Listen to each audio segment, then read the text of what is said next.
इस्लामी अस्सलामु अलैकुम वरहमतुल्लाहि वबरकातुहू। अल्हम्दुलिल्लाहि वकफ़ा वसलामुन अला हबीबिहिल मुस्तफ़ा अम्मा बअद फ़अऊज़ु बिल्लाहि मिनश शैतानिर रजीम बिस्मिल्लाहिर रहमानिर रहीम।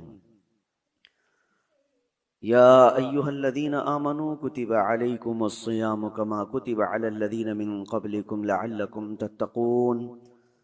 सदक़ल्लाहु मौलानाल अज़ीम। बारगाह रिसालत मुआब सल्लल्लाहु अलैहि वसल्लम में दुरूद पाक का हदिया पेश करें। अल्लाहुम्मा सल्लि अला सय्यिदिना व मौलाना मुहम्मदिन मअदनिल जूदि वल करम व आलिहि व अस्हाबिहिल किराम व इब्निहिल करीम व बारिक व सल्लिम सलातन दाइमतन सरमदन अबदा। गुज़िश्ता जुमा में मैंने अर्ज़ किया था इसी आयत पर कि अल्लाह ताला फरमाता है तुम पर रोज़े फर्ज किए गए ए ईमान वालों, जैसे कि पहले वालों पर किए गए थे, ताकि तुम्हें परहेजगारी मिले, तकवा तुम्हें हासिल हो। तकवा हासिल करने के जो जरिए हैं उसमें बहुत सारी चीज़ों को छोड़ना है। अल्लाह के नबी सल्लल्लाहु तआला अलैहि वसल्लम से पूछा गया तकवा क्या है, तो आपने फरमाया कि तकवा की तफसील इस तौर पर की गई है, कुछ चीज़ें हलाल हैं और कुछ चीज़ें हराम हैं।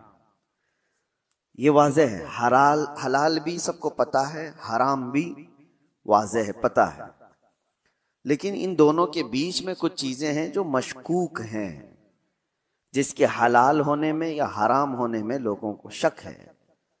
तो फरमाया गया इन शक वाली चीज़ों को छोड़ देने का नाम तकवा है। हराम चीज़ों से बचने का नाम तकवा नहीं, हराम चीज़ों से बचने का नाम तो मुसलमान है। शराब से बचता है तो परहेजगार है, झूठ से बचता है तो परहेजगार है, नशा से बचता है तो परहेजगार है। नहीं, ये तो बचना उसके लिए फर्ज है। ये हराम चीज़ों से तो बचना ज़रूरी है, लेकिन कुछ ऐसी चीज़ें जो शुबह वाली हैं, पता नहीं कि हलाल है कि हराम है, उन चीज़ों को भी छोड़ देने का नाम तकवा है। अब हमारे आदतों में से बहुत सारी चीज़ें ऐसी लग गई जिसका एहसास ही नहीं, और वो करते चले जाते हैं और उसके वबाल का अंदाज़ा नहीं हमें है। बसा औकात उसको नॉर्मल समझ करके हम चलते रहते हैं।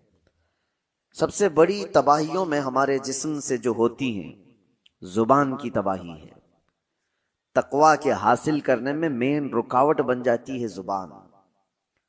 जुबान जितना कुछ करती है उतना दूसरे आज़ा नहीं करते।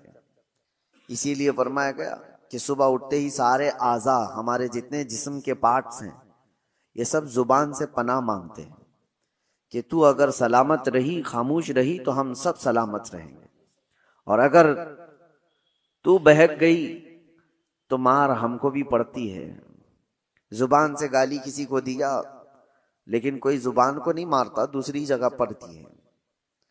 तो जुबान के मुतालिक ये कहा गया कि इसकी तबाहकारियां ज्यादा हैं, और यहीं से बात आती है अब रोजे की। मैं आपको कहूं, जाहिरी तौर पर तो ऐसा लगता है कि रोजा रखवा करके मुंह की तमाम चीजों को बंद कर दिया गया, यानी कोई ग़िज़ा, कोई पानी अंदर ना जाए। जो जुबान जिसके चटखारे लेती है, जिसकी लज्जतें लेती है, जिसको चखती है, उसको रोक दिया गया है कि जुबान के जरिए से कोई भी चीज अंदर न जाए।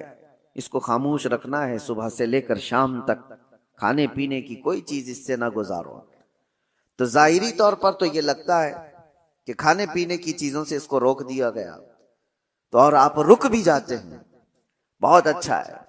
और खाने पीने की शहवतों से जुबान को रोक तो दिया, लेकिन उसके बाद ये कुछ दूसरी शहवतों की तरफ चली जाती है।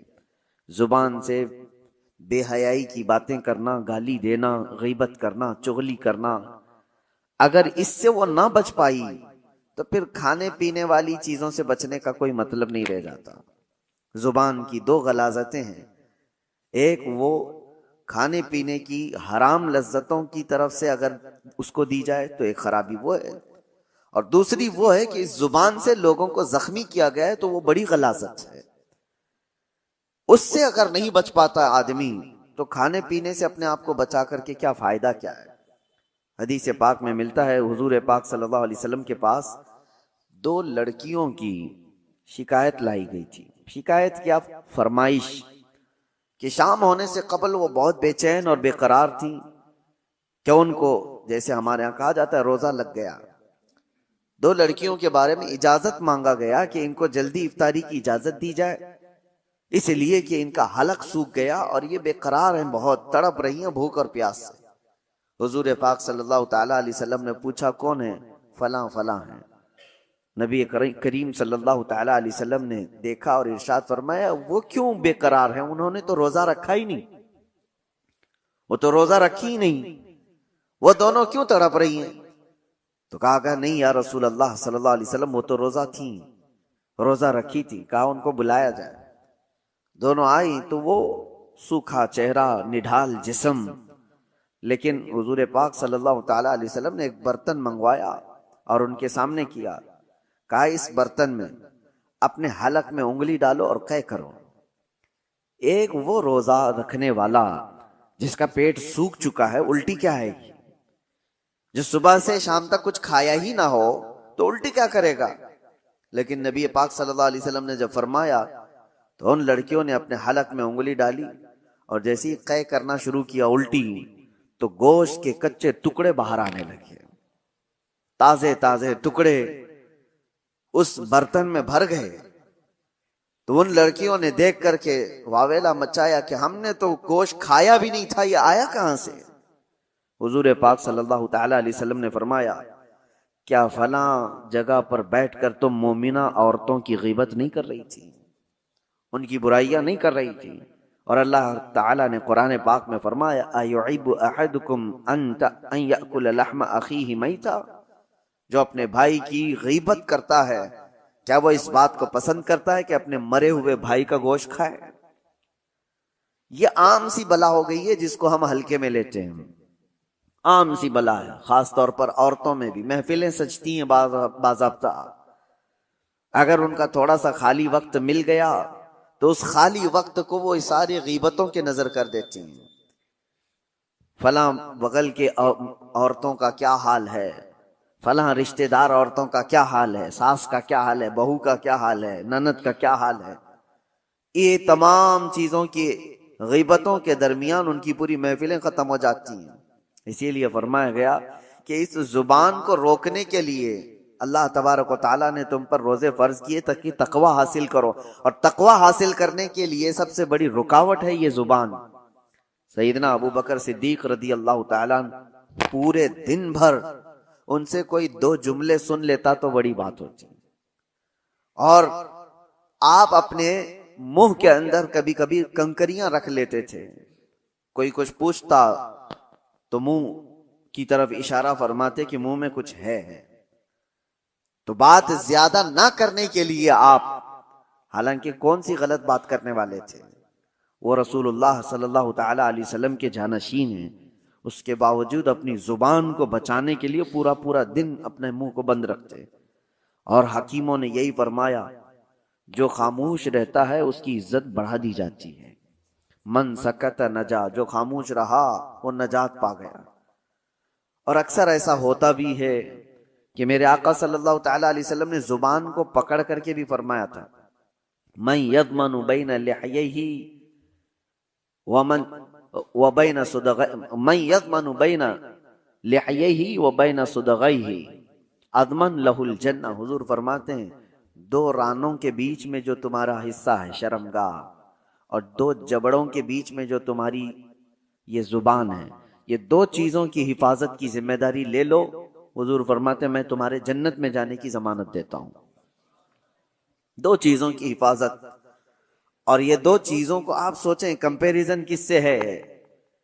शर्मगाह, आदमी की शर्मगाह, जो जिससे आदमी बहुत बड़े भयानक गुनाह कर सकता है, जिना का तक इर्तिकाब शर्मगाह से होता है, और उसके साथ जिस दूसरे पार्ट को जोड़ा गया वो जुबान है।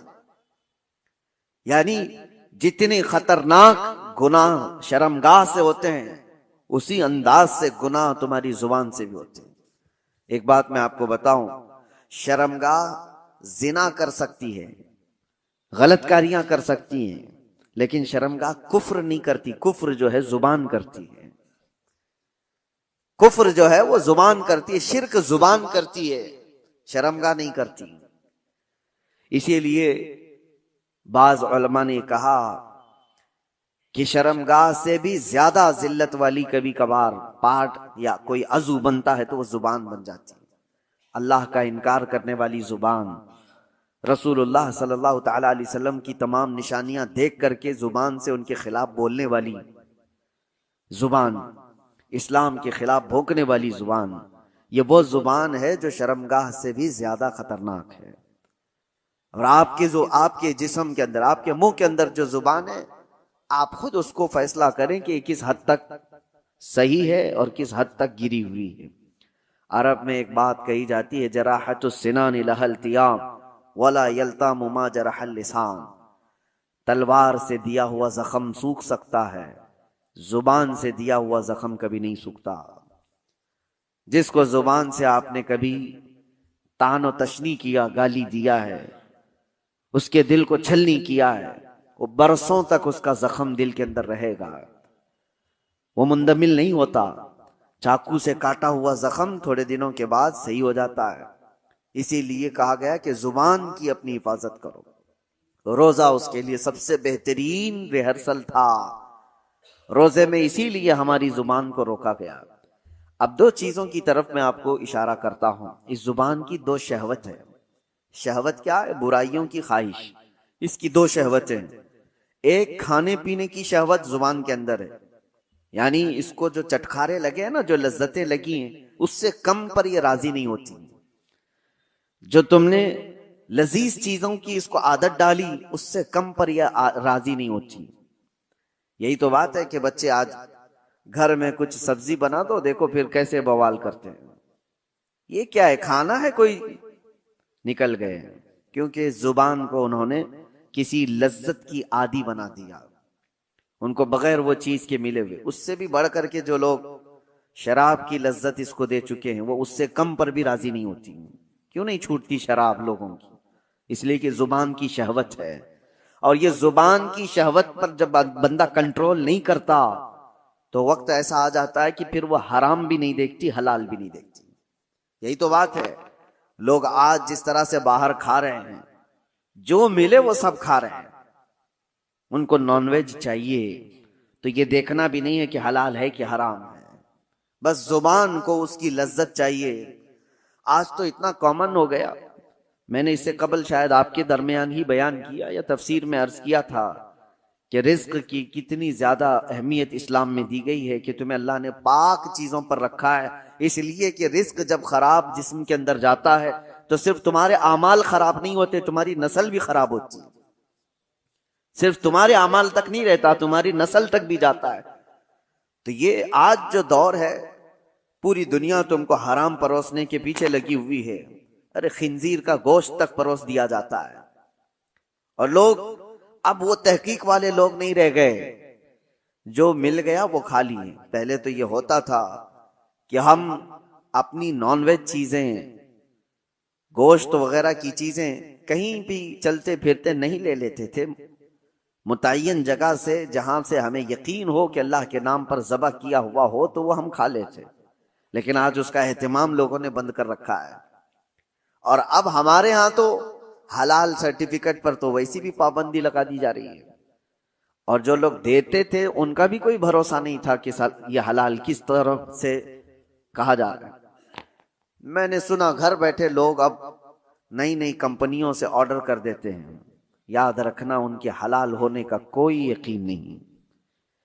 घर बैठे लोग आसानी के लिए 5 मिनट में, 10 मिनट में डिलीवरी बॉय आएगा और दे करके चला जाएगा। मार्केट में मिलने वाली फ्रोजन चीजें जो रेडीमेड होती हैं, उठा करके लाया और उसको फ्राई किया और खिलाया, खुद भी खाया और बच्चों को भी खिलाया। जबकि वो हराम अगर हो तो मेरे अजीजों, आपने पूरे घर को तबाह व बर्बाद किया है। अपनी औलाद को हराम खिलाया। आप कमाने में तो बहुत हराम हलाल देख करके कमा रहे थे कि किसी को झूठ बोलकर नहीं कमाऊं, धोखा देकर ना कमाऊं, कोई हराम रोजी घर पे आने ना दूं। तुम्हारे पास हलाल पैसे थे, लेकिन हलाल पैसों से खरीदा हराम रोजी। तो ये कहां आकर के गिर गए? ये सब की सब चीजें हैं, ये जुबान की लज्जतें हैं जो बंदे को ये सब करा देती हैं। खाने की ऐसी लत पड़ी हुई है, नौजवान ढूंढते रहे कहीं ना कहीं ये पिज्जे बर्गर मिल जाएं, और जहां मिला खा लिया, क्योंकि उसकी लज्जत इसको जुबान को मिली, इसके इससे कम में नहीं हो सकता। वेस्टर्न कंट्रीज में अरब लोगों को तो ये फास्ट फूड कंपनियों ने ऐसा आदी बना दिया कि उनके यहाँ घरों में खाने बनने का रिवाज ही खत्म हो चुका है। नहीं, उनके लिए तो एक ताज्जुब की बात हो गई है कि घर में कोई औरत खाना बनाती है। वहां तो सब कुछ बाहर के दुनिया पर डिपेंड है। यह और बात है कि कंपनियां हेल्थ के सिलसिले में तो देखती हैं, हुकूमतें हेल्थ के बारे में तो देखती हैं, लेकिन हलाल है कि हराम है इस पर कोई सीरियसनेस नहीं है। मेरे अजीजों, चंद साल पहले हमारे इसी शहर की बात बता रहा हूं, एक पिज्जे की मशहूर दुकान में एक साहब ने खरीदा और खाया भी और दूसरों को खिलाया भी। बाद में पता चला कि ये दुकान वाला हालांकि मुसलमान है, ओनर मुसलमान है, पिज्जे की दुकान वाला। सुनने में आया कि वो पोर्क बेचता है, सुअर का गोश्त भी पिज्जे में मिला करके बेचा जाता है। तो ये साहब फौरन भागे भागे उसके पास गए, कहा कि मैं तो आपकी दाढ़ी और आपके नाम के सिलसिले में मुतमईन था, तुम ये क्या कर रहे हो? कहा कि साहब आपके लिए नहीं बेच रहे हैं, हमारे पास दूसरे लोग भी आते हैं, उनके लिए बेचा जा रहा है। मुआज़ल्लाह रब्बिल आलमीन, क्या इस्लाम इस बात की इजाजत देता है कि किसी मोमिन का माल ना चोरी किया जाए, किसी दूसरे का चोरी किया जाए? हलाल हो जाएगा दूसरे का माल चोरी करना? किसी मुसलमान औरत से जिना ना किया जाए, किसी दूसरी औरत से जिना करने की इजाजत दे देगा? आपको जब खिंजीर अल्लाह ताला ने कुरान में हराम फरमाया तो उसका खाना तो छोड़ें, उसका उठाना, उसका देना, उसकी तरफ इशारा करना, सब कुछ हराम होगा। किसी ने अगर पूछा भी कि मुझे ये चीज खाना है और मुझे बताओ कहां बिकता है, तुमने अगर उसको हिदायत दिया, रास्ता बताया, तो भी हराम काम किया। शराब की दुकान की तरफ तुमने इशारे करके बताया यहां मिलती है, जाओ ले लो पी लो, तुम भी उसके गुनाह में बराबर के शरीक हो। ये अगर आज हालात ऐसे हो गए हों तो बचना कितना मुश्किल हो गया है, कितना मुश्किल हो गया है। एक ऐसे मुसलमान की दुकान पर उसने देखा, ये बड़ा बवाल भी हुआ था, बहुत कुछ हुआ, लेकिन मेरे अजीजों, इसका इलाज क्या है? क्या आप सारे के सारे मिल करके ऐसी जगहों से इन तमाम चीजों को हटाने की मांग करेंगे कि तुम ये नहीं बेच सकते, तुम ये नहीं? मेरे अजीजों, ये दुनिया अब अलग लेवल पर चल रही है। तुम्हारे मुजाहरे, तुम्हारे प्रोटेस्ट से कोई चीज बदलती नहीं। तुम अपनी जुबान के खिलाफ प्रोटेस्ट करो। इसको जो हमने लज्जतें दी थी, वजह यह है कि मैं गया क्यों वहां पर, ये जुबान मुझे वहां तक ले गई कि मुझे यही खाना है, तो तुम वहां तक पहुंचे। इस जुबान को उन तमाम लज्जतों से आरी कर दो, निकाल दो। और रमजान इसी के लिए खास तौर पर मेहमान बन करके आया है। मेरे अजीजों, दो शहवतें मैंने जुबान की बताई, एक शहवत इसकी खाने पीने की है और एक शहवत इसकी बोलने की है। बोलने की भी एक शहवत है। ये ऐसा नहीं है कि ये जुबान खुद ब खुद ऐसी कुछ बक चली जाएगी, इसकी भी एक शहवत है। कुछ लोगों को हंसाने के लिए झूठी चीजें गढ़ लेते हैं, कहा ये शहवत है जुबान की। वो अपने आप को बड़ा बनाने के लिए लोगों के दरमियान झूठी बातें फैलाया, और वो उतना ही बड़ा गुनहगार है। झूठ बोलने का जो गुनाह है, लोग जुबान के जरिए से जो दूसरों की बैक बाइटिंग करते हैं, गीबत करते हैं, इसको हल्के में लेते हैं। बसा औकात कहा गया है अलगीबत अशद्दु मिनज़ ज़िना, गीबत जो है ना, ये जिना से भी बढ़ जाता है। इससे कई चीजें तबाह बर्बाद होती हैं। और हुजूर पाक सल्लल्लाहु अलैहि वसल्लम की हदीस है, अन्नम्माम ला यदखुलुल जन्नह, नम्माम कहते हैं चुगलखोर को। कहा कि इसकी बात उस तक जाकर पहुंचाने वाला, उसकी बात इस तक ला करके पहुंचाने वाला, हुजूर फरमाते हैं वो जन्नत की खुशबू भी नहीं सूंघ सकता, वो जन्नत में नहीं जाएगा। और ऐसे कितने लोगों की आदतें हैं। मुखबिर लोग क्या करते हैं, ये टिप्पर लोग क्या करते हैं, सब यहाँ की खबरें उधर देने का, उधर की खबरें इधर लाना है। 100-500 के लिए वो अपना ईमान बेचते हैं और वो जन्नत की खुशबू से भी महरूम हो जाते हैं। और खास तौर पर कुछ लोग इसको अपना आज का एक स्टेटस बना चुके हैं कि हमारा मकाम पुलिस के सामने बड़ा होगा, हमारा मकाम डिपार्टमेंट के सामने बड़ा होगा, क्योंकि हम कौम की कुछ बातें ले जाकर रखेंगे, जासूसी करेंगे, इसकी उसकी खबर ले जाकर के पहुंचाएंगे। चुगलखोरी को अल्लाह के रसूल सल्लल्लाहु अलैहि वसल्लम ने कितनी सख्ती से मना फरमाया कि वो जन्नत की खुशबू नहीं सूंघ सकता। ये सारे वो काम है जो जुबान करवाती है, जुबान की हिलाकतें बहुत ज्यादा हैं। इसीलिए मेरे अजीजों, जितना इसको खामोश करा सकते हो खामोश कराओ। उसका दूसरा इलाज मैं आपको बताकर जाता हूं।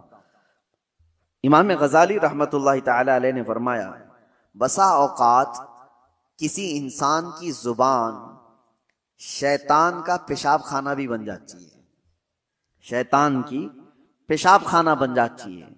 शैतान जिस पर पेशाब करे वो कितनी गंदी जगह होगी, वो जुबान बन सकती है किसी की। जुबान इतनी भी गलीज हो सकती है। इसको अगर रोका नहीं गया, इसको अगर कंट्रोल में नहीं रखा गया, तो ये शैतान की पेशाब गाह बनेगी, पेशाब खाना बनेगी। अब इसके इलाज के सिलसिले में मैं आपको बताऊं, सारे बुजुर्गों ने, औलिया कामिलीन ने इसको धोया, इसको पाक किया। तो क्या किया, जब जब इस जुबान को दुरूद पाक की आदत डाल दी जाए, मेरे नबी पाक सल्लल्लाहु ताला अलैहि वसल्लम की गैरत है कि फिर उस जुबान की हिफाजत पर अल्लाह फरिश्तों को लगाता है। अब इस जुबान को बचाओ। ये कसरत से नबी पाक सल्लल्लाहु अलैहि वसल्लम पर दुरूद भेजती है। अल्लाह का जिक्र करने वाली जुबान, मेरे अजीजों, अल्लाह तबारक व तआला उस जुबान की हिफाजत करेगा। अभी देखें, ये रब ताला का एहसान ही तो है, खाने पीने से अल्लाह ने हमारी जुबान को बचा कर रखा। ये हिफाजत तो हो रही है। हराम तो हराम, हम हलाल भी नहीं खा रहे हैं, दिन भर हलाल चीजें भी नहीं खा रहे हैं। अल्लाह ने इसको रोक कर रखा है। ये उसका एहसान है, उसका करम है, जो हमें परहेजगार बनाना चाहता है, हमें तकवा देना चाहता है, तो बचा कर रखा। बाकी अब बोलने से, गंदगियों से, गीबत से, चुगली से, गाली से, हराम कारियों से, कुफ्र से, शिरक से, फिस्क से, ये जो जुमले निकलने वाले हैं, इससे रोकना अब तुम्हारी जिम्मेदारी है। अल्लाह ने तुम्हारे हाथ में दिया। अगर हमारा रोजा सुबह से लेकर शाम तक कुरान की अक्सर तिलावत में निकलता, या फिर आपके दुरूद मुबारका में गुजरता, तो मेरे अजीजों, ये जुबान फिर वो बेहयाइयां नहीं करती, बेहयाइयां नहीं करती। बस ये अल्लाह की तौफीक की बात है, अल्लाह की तौफीक की बात है। मुझे आज ये बात करते हुए याद आती है, मेरे वालिद गिरामी रहमतुल्लाह ताला अलैह, उनका मामूल था रमजानुल मुबारका में इतना कुरान पढ़ते थे। मैं खुद जानता हूं कि उनसे बात करने के लिए कभी कभार आधा एक घंटा हमें कमरे के बाहर इंतजार करना पड़ जाए कि अभी पढ़ रहे हैं, अभी कहीं स्टॉप हो तो बात कर रहे हैं। सहरी से लेकर के वो शुरू करते थे तो तरावी तक उनका खत्म कुरान भी होता था। एक टारगेट बनाकर चलना था कि मुझे एक खत्म कुरान पूरा करना है, एक खत्म कुरान। मैं हाफिज हूं, 27 साल से हम तरावी पढ़ा रहे हैं, लेकिन ये मैं जानता हूं कि एक दिन में खत्म कुरान करने के लिए सारी चीजें छोड़ना पड़ेगा। हराम तो हराम, हलाल बातचीत करने में भी वक्त नहीं मिलेगा। कंटिन्यू आदमी तिलावत करता रहे, इधर उठे, उसमें बीच में कितनी चीजें होती हैं, अपनी हाजतें हैं, नमाजों का वक्त है, या फिर थोड़ा आराम भी करना हो। ये सारी चीजें अगर मिला दी जाएं तो एक दिन में होना बहुत मुश्किल हो जाता है, और अगर हो तो फिर सारे काम अलग, सिर्फ कुरान, सिर्फ कुरान। लेकिन आज उनकी बात याद आती, अल्लाह उनकी तुरबत पर अब्र रहमत नाजिल फरमाए कि ये बताने की कोशिश भी की थी कि जितनी देर तुम अल्लाह के कलाम पढ़ने में मसरूफ रहोगे, और हदीस पाक ये भी है कि अगर कोई ये पूछता है कि क्या हम कुरान ही पढ़ते रहें, क्या हम सिर्फ दरूद ही पढ़ते रहें, और भी तो काम है, दुआ वगैरह करना है किसी के लिए, फरमाएगा जो बंदा तिलावत कुरान में मसरूफ रहा, दुआ करने का वक्त नहीं मिला, तो पूरी कायनात में जो दुआ की जा रही अल्लाह उसे वो भी अता करेगा। उसे दुआ करने का वक्त नहीं मिला तो अल्लाह ताला उसको वो सब अता करेगा जो उसके कल्ब में है, उसके दिल में है, मांगना चाहता था। क्यों नहीं मांग सका? कि वक्त नहीं मिला उसे, तिलावत कलाम में था। इसी तरह हदीस मुबारका की भी मुतालिक बुजुर्गों ने फरमाया, जो कसरत से दुरूद पढ़ता रहा तो अलग से कोई और दुआ करने की हाजत नहीं। उसको बीमारियों के लिए, अपने कर्ज से नजात के लिए, किसी की परेशानी के लिए दुआ करना जरूरी है। लेकिन अगर दुआ करने का वक्त नहीं मिला, कसरत से मेरे आका की बारगाह में दुरूद पढ़ने में मसरूफ रहा, तो वो दुरूद ही उसकी सारी दुआओं के लिए काफी हो जाएगा। मेरे अजीजों, अपनी जुबान को बिजी रखने का ये सबसे बेहतरीन तरीका था। और जब जुबान कुरान की तिलावत में या रसूल करीम सल्लल्लाहु अलैहि वसल्लम पर दुरूद पढ़ते हुए मसरूफ हो जाती है, तो एक तो इसकी लज्जतों से हमने इसको बचा तो दिया, उन हराम कारियों से बचा तो दिया, जो इसकी शहवत थी उसको रोक तो दिया, लेकिन उसका नतीजा ये भी निकलता है कि इस जुबान में अल्लाह ताला कमाल की तासीर अता फरमाता है, असर अता करता है। जब तुम किसी को एक जुमला कहोगे, दूसरों के 70 जुमलों से ज्यादा भारी लगता है।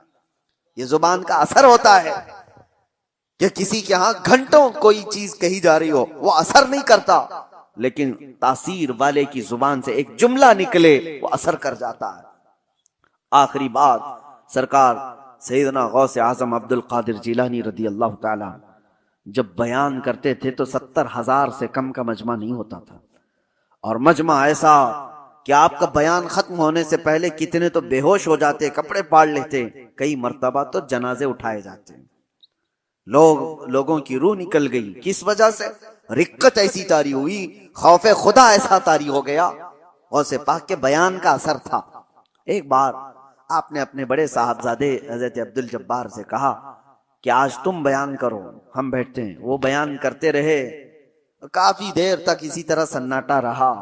वो उतर आए, कहा कि अब्बा जान, वो मजमे के अंदर दमखम नहीं दिखता जब आप बयान करते हैं, आप बयान फरमाएं। सुल्तानुल औलिया गौसे आजम अब्दुल कादिर जिलानी रज़ियल्लाहु ताला अन्हु मिंबर पर चढ़े और चढ़ते ही लोगों से खिताब किया। बस आप देखें खिताब में क्या कहा था।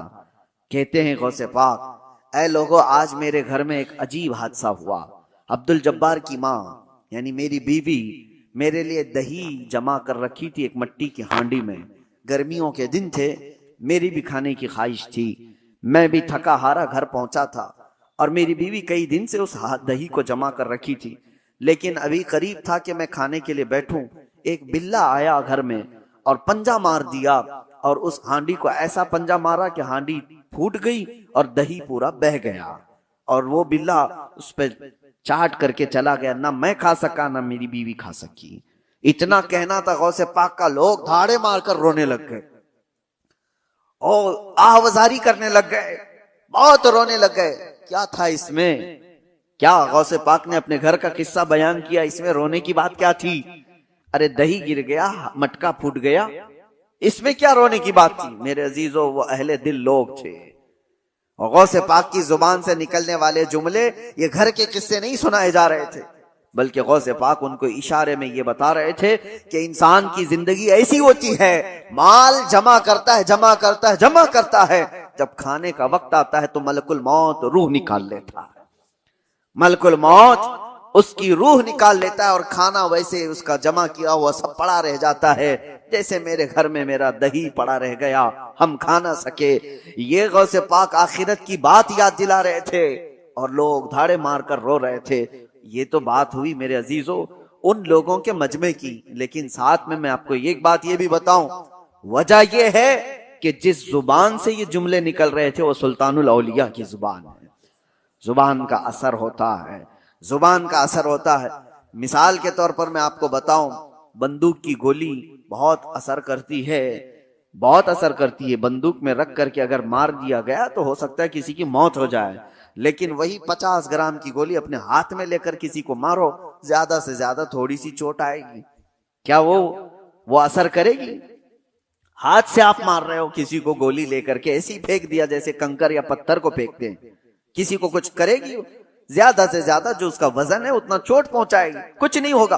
गोली वही है, बारूद वही है, लेकिन वही बंदूक की नाली में रख करके मारो तो आदमी की जान चली जाए।